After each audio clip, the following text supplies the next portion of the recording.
sector privado.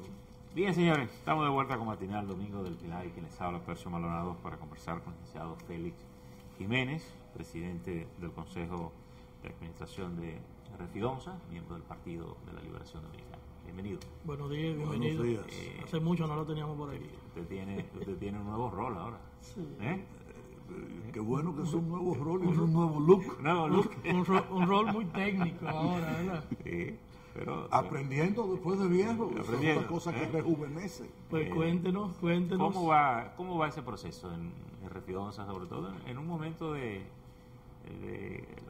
una economía complicada a nivel mundial, a nivel interno, que el gobierno tiene tanto empeño, pero parecería que usted está manejando uno de los proyectos de mayores posibilidades que tiene el país, por lo de Petrocaribe, por los acuerdos? Sí. Bueno, nosotros en la refinería marchamos, caminamos de buena manera, en el doble sentido. Caminamos de buena manera porque Venezuela y nosotros habíamos firmado ese acuerdo en el año 2010,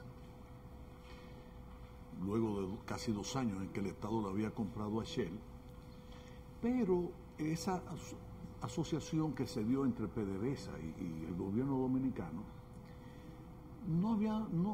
aun cuando fue muy positiva y de hecho para el propio país muy beneficioso, no se había materializado en el sentido de reuniones periódicas, unas relaciones que condujesen la empresa hacia donde debe dirigirse, que es hacia su crecimiento. Y entonces, a pesar de que los beneficios habían aumentado considerablemente en estos últimos años, pero se había perdido de vista, se había perdido la óptica de crecer, de aumentar el volumen de negocios y sobre todo por lo menos de mantener la capacidad del mercado.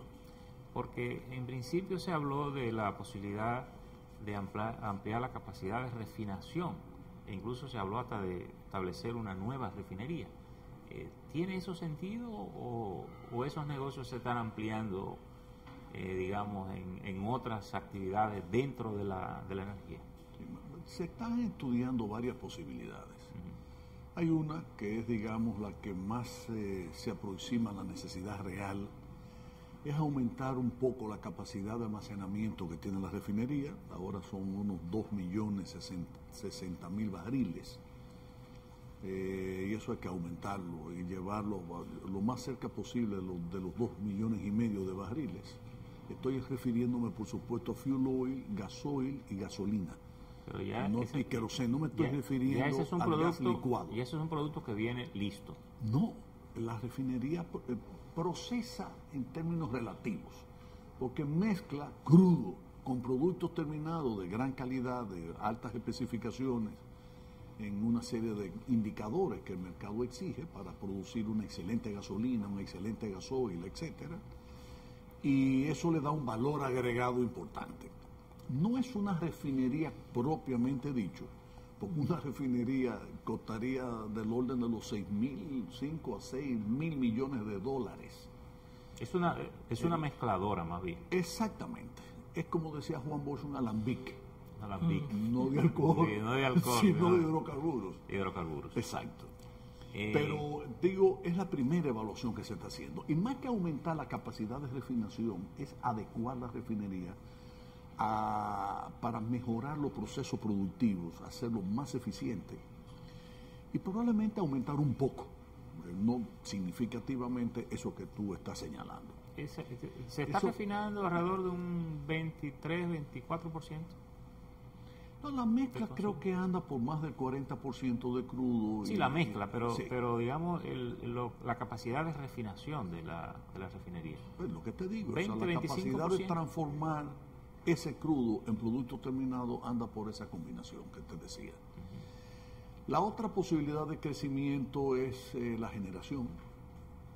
El país necesita plantas generadoras de energía eficientes, con miras a que pueda disminuir el costo de la energía y que los consumidores, todo el sector privado, el sector industrial, comercial, el propio gobierno, las entidades públicas y por supuesto las familias, los consumidores residenciales, pues puedan tener acceso a una mejor tarifa. Y yo creo, por las conversaciones que he sostenido con el compañero presidente Danilo Medina, de que la sociedad dominicana verá en este ejercicio gubernamental una verdadera transformación del sector energético. Yo no tengo la menor duda de que los pasos que ha venido dando el presidente Medina conducirán de manera inevitable a una verdadera transformación, a una elevación del nivel de competitividad de toda la economía nacional en virtud de esa reducción en los costos de energía.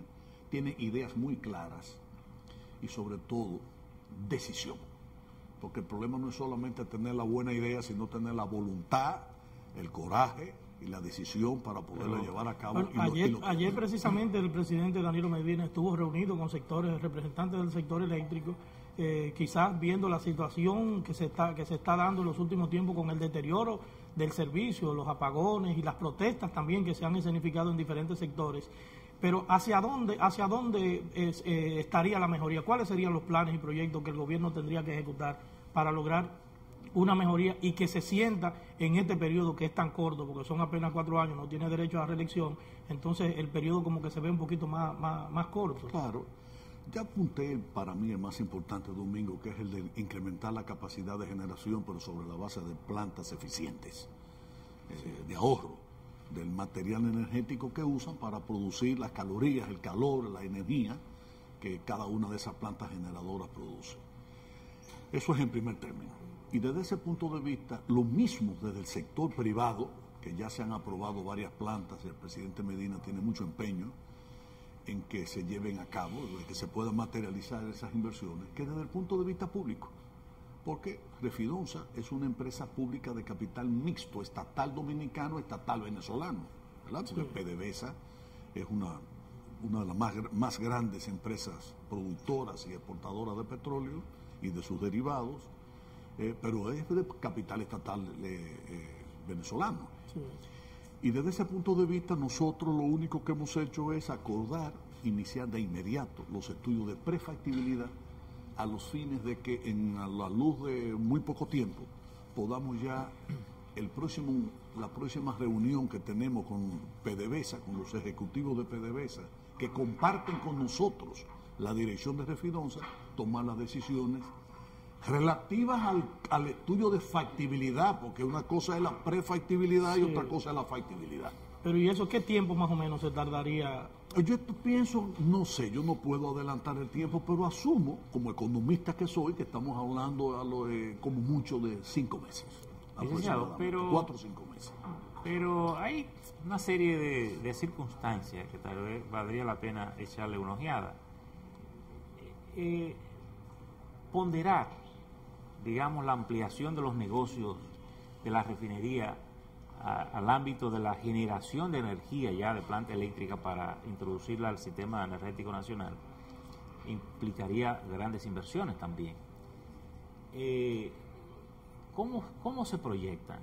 ¿El Estado Dominicano y Venezuela estarían en disposición de incrementar su participación accionaria en refinería para hacer eso? ¿O con los beneficios que genera la refinería se pudiera tomar una iniciativa como esa? Esa empresa genera, decía yo, más de 50 millones de dólares de beneficio al año. Está altamente calificada. Tiene capacidad de endeudamiento y de hecho ya nos han ofrecido el financiamiento casi del proyecto llave en mano.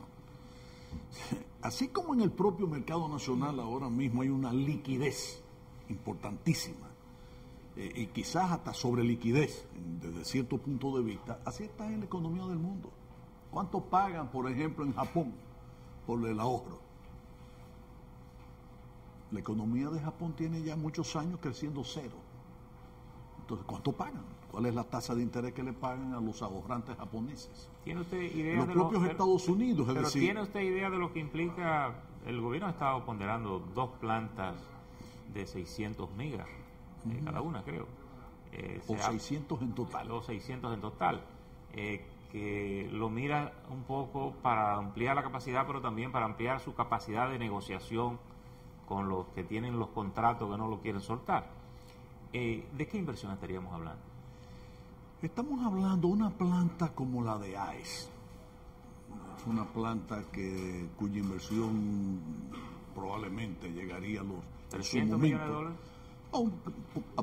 En su momento, pues esa inversión ya tiene ya varios años, ¿verdad? Probablemente sobre los 500 millones de dólares. 500 millones de dólares. Nosotros hemos recibido diferentes ofertas. Nosotros hemos recibido ofertas de plantas de generación de energía incluso sobre el mar, en la propia plataforma marina.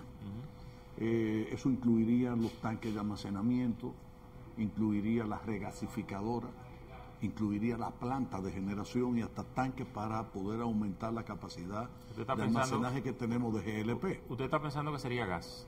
Plantas movidas por gas. Es muy probable, porque la propia delegación de PDVSA estuvo muy inclinada hacia la explotación del gas natural, porque de hecho ellos están ya a punto de terminar la línea de tuberías especiales para explotar el gas natural. O sea que Venezuela hoy está quemando el gas natural.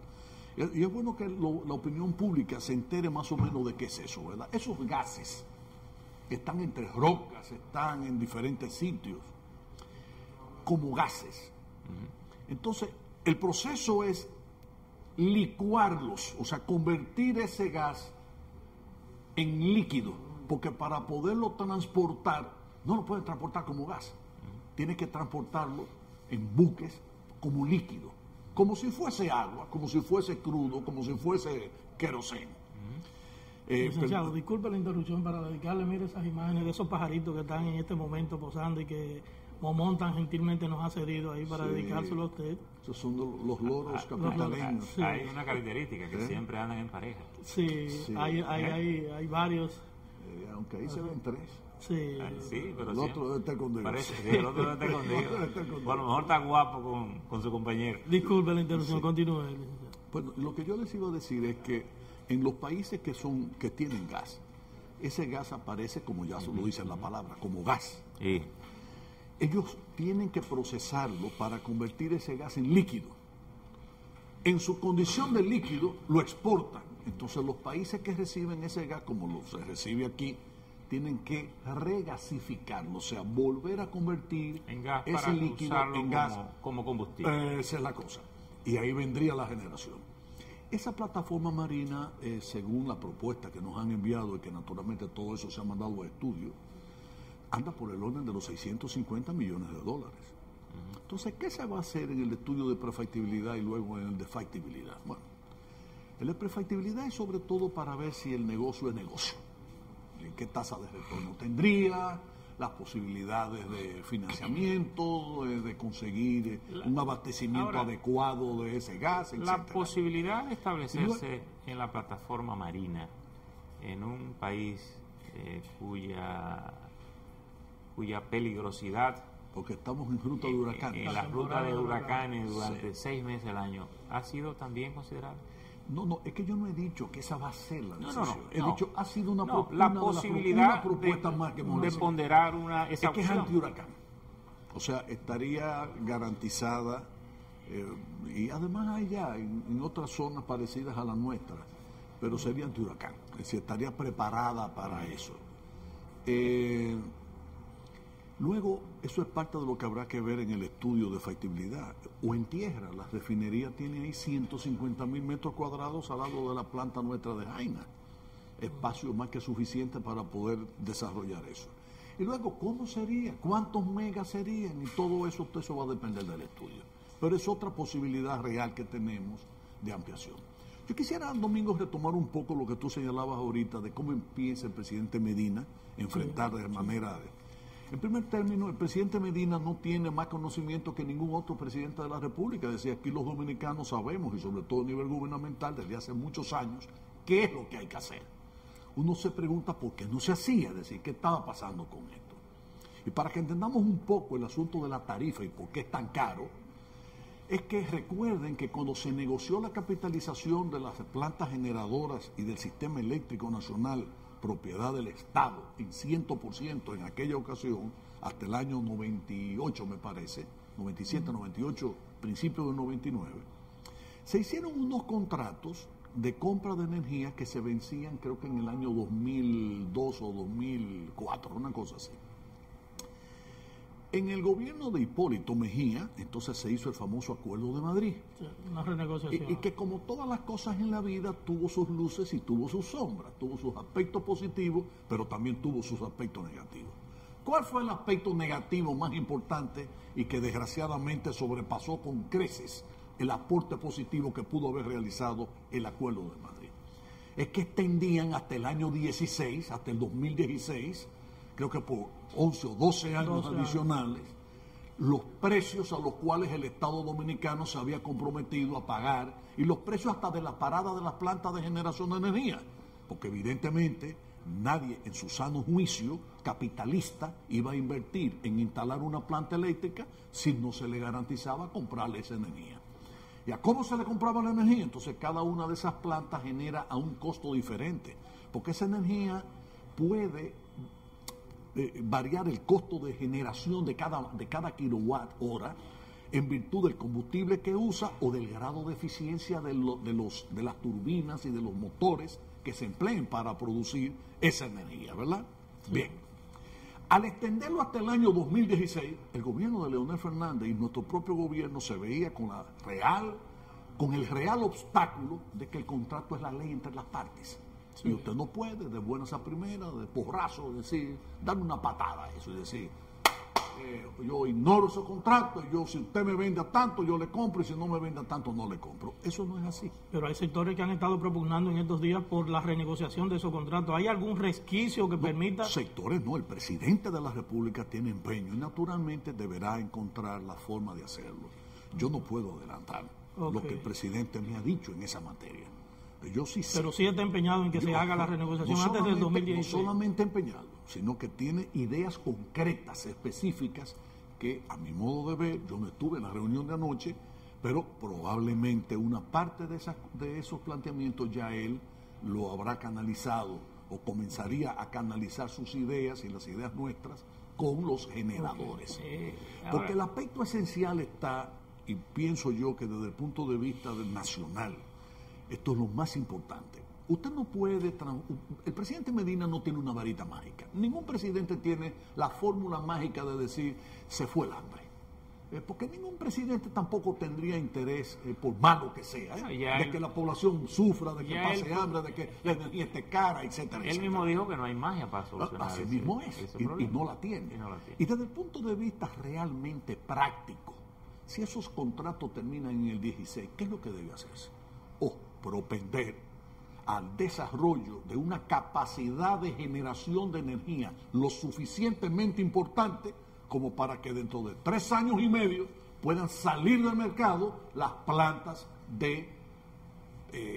ineficientes, las más costosas, o sea, cuyo costo de generación sea el más alto. O sea, tener la capacidad para poder negociar, tener autosuficiencia. Y solo sería eso lo que motivaría a que los propietarios de esas plantas, incluidos nuestros socios, porque el Estado es codueño de una parte importante de la generación nacional, se transformen, es decir, que conviertan esa base de generación ineficiente, cara, etcétera, en una generación más eficiente, más productiva y en consecuencia más barato. Aquí hay un punto importante que usted ha tocado y que lo recuerda, a la gente a veces se le olvida. El problema de los contratos es que la ineficiencia es la que fija el precio. Es decir, quien produzca más alto, ese es el precio de referencia.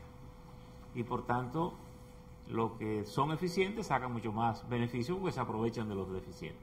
Pero ocurre que el Estado Dominicano es parte importante de esos contratos, porque es socio de algunos generadores.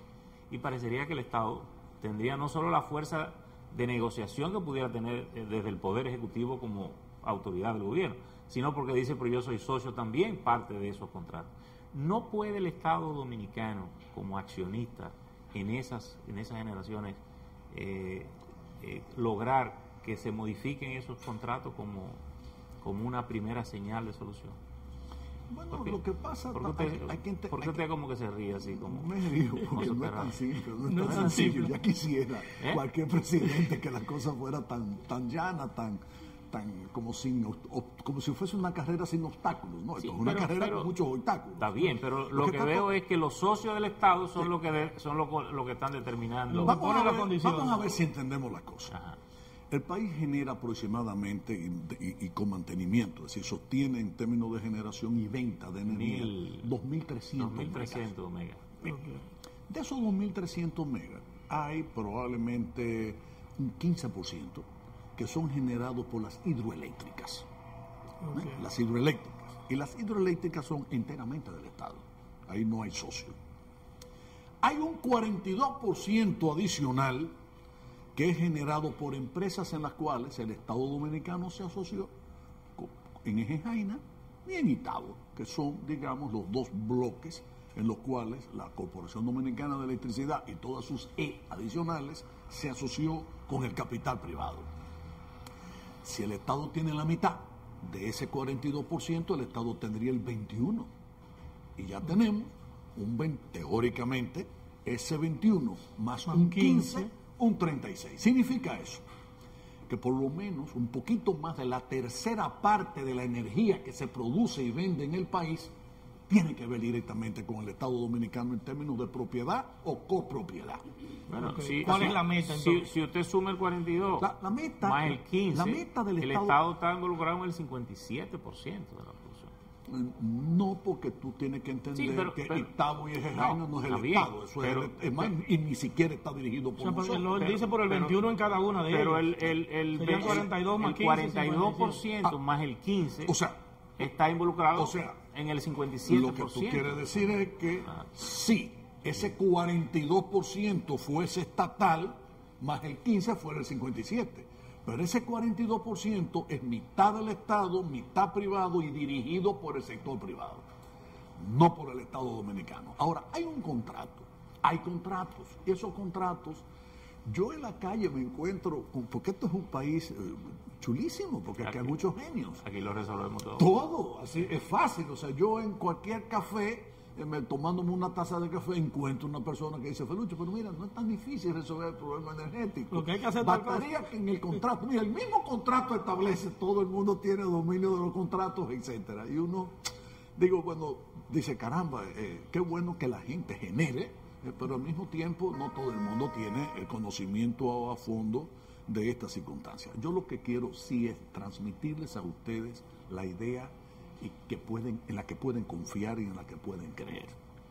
Creo que el presidente Medina en estos 4 años va a resolver el problema energético de la República Dominicana. ¿Qué significa eso? Que dejará el parque energético de la República Dominicana en condiciones de generación y de costos completamente diferentes a la matriz que él encontró cuando llegó al poder el 16 de agosto de este año. Va a dejar el país sin analfabetos, va a dejar la educación mejor encaminada y va a dejar, sobre todo, un ejemplo en términos de lo que es administración austera. No ejemplo en el sentido total, porque siempre habrá que sacarle al presidente Balaguer su comida aparte. El presidente Balaguer, con los desvaríos de algunos de sus funcionarios, pero en sentido general, nadie puede negar que fueron gobiernos austeros. Y volvió de nuevo eso, que tampoco había sido original de Balaguer, porque Bosch en el año 1963 en el Palacio Nacional no se brindaba whisky, ni vino, ni coñac, ni nada de eso. Lo que se brindaba era agua de coco y café, y ambos de producción nacional. Licenciado. En todo caso, el ron que hay aquí. Sí. Dígame. O el ron que hay aquí. Sí, es posible. Posiblemente. No hay que ser tan aburrido. Popi, en aquellos años. Cara de gato. Cara de gato, ¿verdad? Licenciado, en estos días el tema de moda es la reforma tributaria, aunque algunos la llaman reforma fiscal, ya se ha aclarado que es una reforma tributaria y muchos sectores han expresado su preocupación en torno a este tema. El sector que usted representa, el sector de los combustibles, el sector de la refinería, ¿tienen alguna preocupación con relación a la reforma tributaria? ¿Hay alguna...? No. La única preocupación que nosotros teníamos fue satisfecha de inmediato. Hicimos simplemente la observación de que el país debía tener un poco de cuidado, en el sentido de que propendemos mucho a copiar los países desarrollados en materia de sus políticas ambientales, como si estuviésemos en la misma situación. es como una familia que tiene dos hijos, un rico y un pobre. Y usted quiere llevar al hermano pobre a que viva y respete las cosas del hermano rico. Pero no come como el rico, no produce como el rico, no ha vivido como el rico. Pero usted quiere obligarlo a que se parezca al rico. Bueno, entonces si el rico, los países ricos, si nos quieren poner a nosotros a decir que los respiraderos del mundo son el Amazonas, el bosque de la Amazonía y todo lo de nosotros, y cada uno de nosotros, ¿verdad?, que tenemos nuestros parques nacionales, etcétera, páguenlo.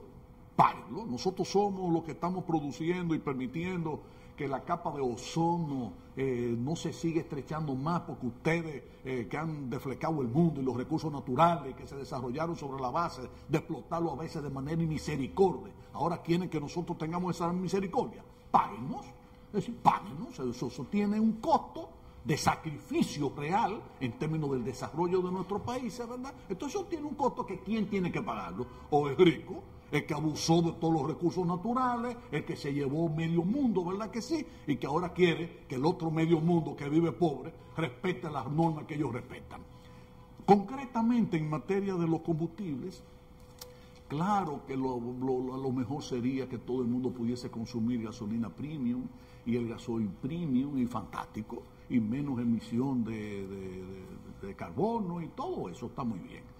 Ahora, ¿está Venezuela en capacidad de suministrarnos a nosotros el combustible en las condiciones en las que quisiera Japón, Alemania, Francia, Estados Unidos, que no lo suministren?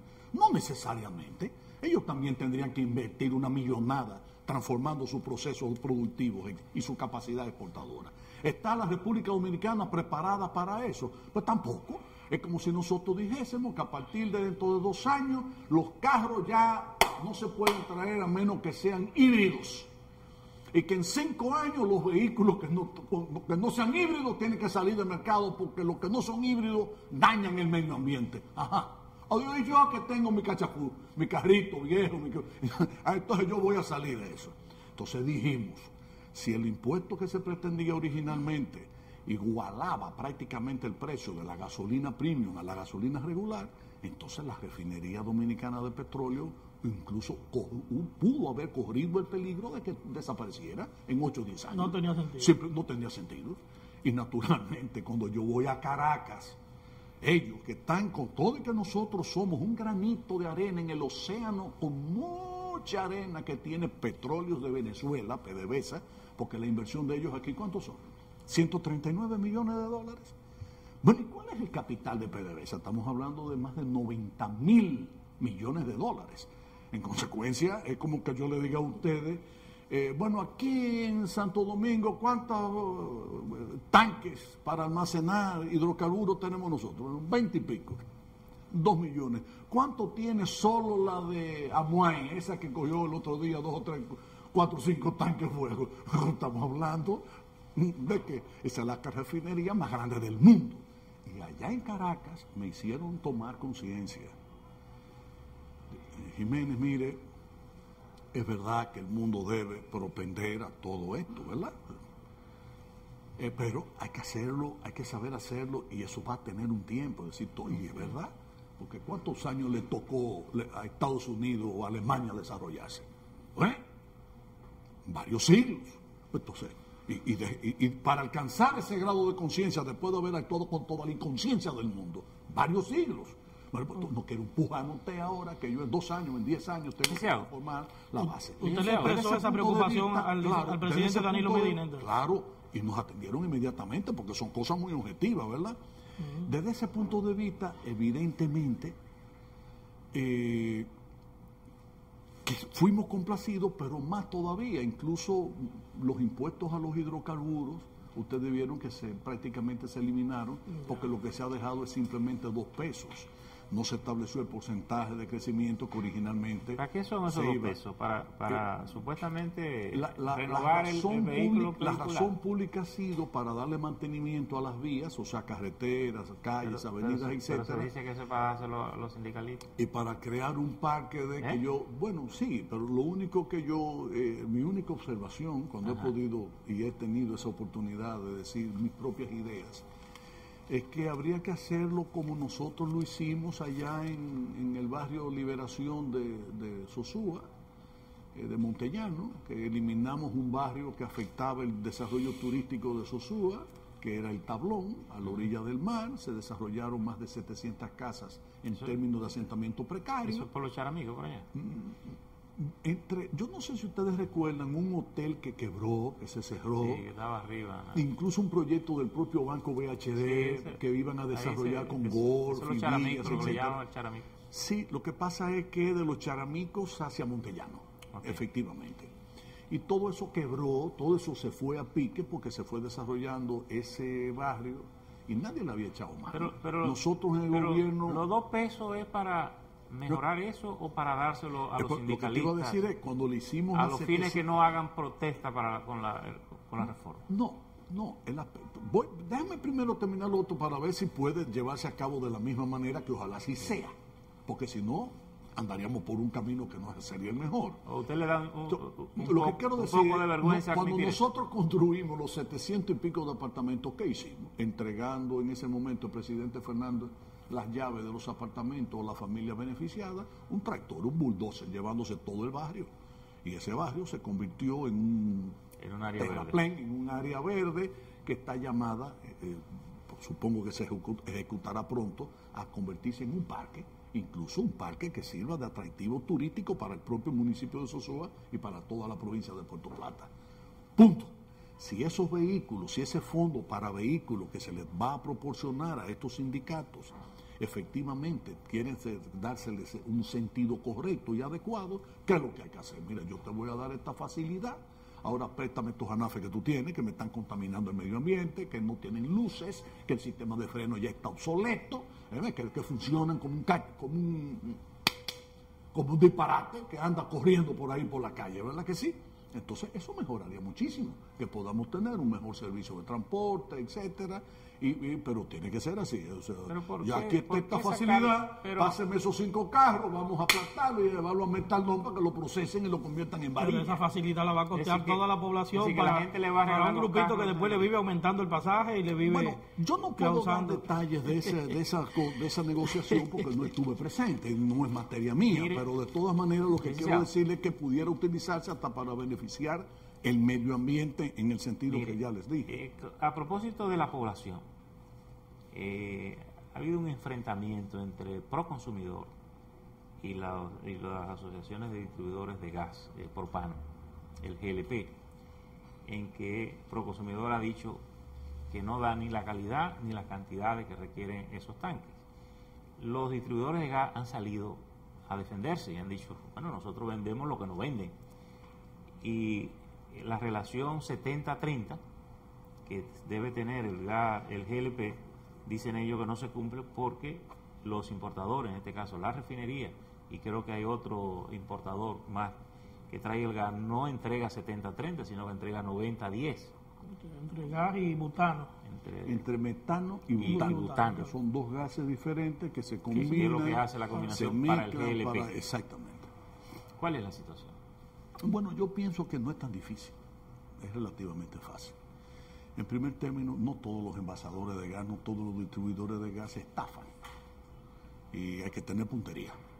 Usted no puede decir, son unos estafadores, o están haciendo la cosa de mala manera. No, sin decir específicamente. Sin especificar. Es decir, vaya usted allí. Y la asociación Anadega no está diciendo que no puedan aparecer personas, empresas, digamos, con malas artes en sus negocios. Pero lo que están señalando es un caso diferente, es el procedimiento, es la normativa, es la regulación. Nosotros compramos por tonelada, ¿verdad? Nosotros compramos y no por galón. Y en consecuencia vendemos según lo que nosotros compramos. Y así lo hace la competencia. Y así deben hacerlo los demás, es decir, porque es una cadena, todo eso tiene que ir encadenado. De todas maneras, yo no quiero adelantar opiniones sobre esto. Yo le pedí al Departamento de Comercialización de la refinería que me dé su parecer, es decir, que recoja todas las opiniones, que me dé su parecer y ya luego yo sostendré encuentro con lo que son nuestros clientes. Pero pero hay un no, aspecto... pero quiero sí enfatizar, es decir, hay que tener en eso mucha objetividad. Y si bien es cierto que pudiese aparecer quien venda 100 libras, que no sean 100 libras. No, pero déjeme ver si podemos entender. No debe generalizarse. ¿Es posible que los distribuidores puedan alterar esa relación? Digamos, sobre la calidad de lo que se vende. Yo te voy a hacerte una cosa, mira, vamos a poner un ejemplo que todo el mundo va a entender. Un saco de arroz dice 120 kilos. Bien. ¿Y qué hacen algunos comerciantes?